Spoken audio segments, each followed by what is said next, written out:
Okay, so earlier today, there was a famous a sports person that came to visit Aish Torah. I have to tell you the truth. I'm not such a guy in a box. Everyone, you know me. I know things that are out there. I know what's going on. But no, that was an open intent. I didn't even think about that. I'd never heard of this guy in my life. That's the truth. I never heard of him until I heard that he was here. So then I Googled him to see exactly who he was. Yeah, he is pretty famous. That was true. But I've never heard of him. Okay. Anyway, people were excited, and people ran to go ahead and meet him and take pictures with him, and there was a sense of excitement. And as I was walking out of a meeting in next door, so one of the students said to me, he said, "Wow, only in Aish Torah, only in Aish Torah," and it's true. Only in Aish Torah you have these people that are world famous that come to see the Makom HaMikdash, the place of the Beis HaMikdash, the holiest place in the world that we get to see day in and day out. Only in Aish Torah these people come, and it was exciting, and with the picture and the whole thing. People were upset they missed him. There was a certain energy. And I'll tell you the truth, I didn't feel that excitement. I was happy that people want to come here and they want to see what we have, but I wasn't excited to take a picture. I didn't take a picture. So now what? So I met this person. Where does that take me? What does that do for me?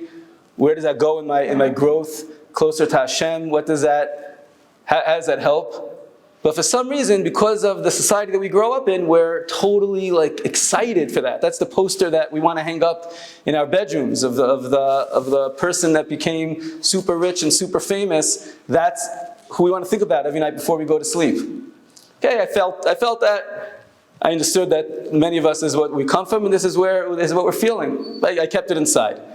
Then all of a sudden, I was walking outside of my office, and in walks into the dining room of Gamliel Rabinovitch, one of the greatest tzaddikim of our generation. People from all walks of life come to get brachas from him. He's a Kabbalist. He's righteous. You saw the energy, the excitement that he had. It was unbelievable. He just walked into the dining room. So this guy said, he just needs a quiet place. He's supposed to speak next door. He needs a quiet place for a few minutes. So I said, okay, give him my office. When the cloud was open, he just come sit. He said, no, it's okay. He's going to sit in the dining room, right in Rabbi Elsan's seat. And then tell him to Rabbi Elsan's seat. But he's sitting right there in the dining room and by himself in the corner.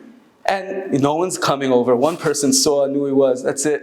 And then it hit me. I said, oy vey, what's going on here? We're all running to go ahead and see someone that's famous in the world and rich, etc., because he punches people harder than someone else.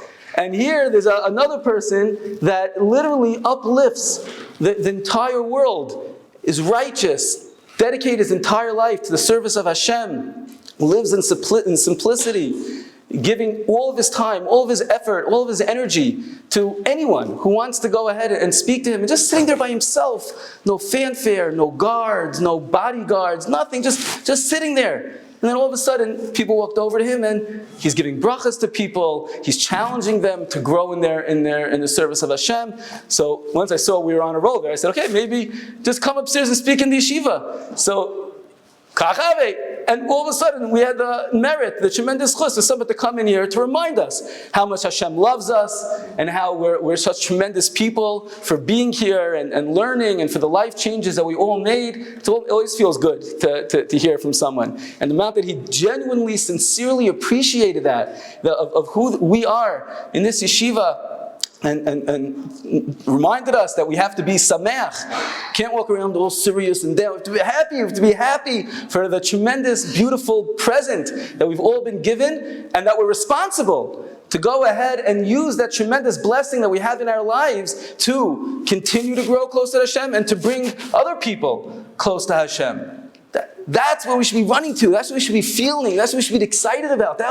We just experienced the real thing. And it's unbelievable. If anyone takes a moment to think about what Hashem just did to us over here. On one hand, he brought this one person, good person, nothing to do with him. But our energy shouldn't have been there, and maybe it was.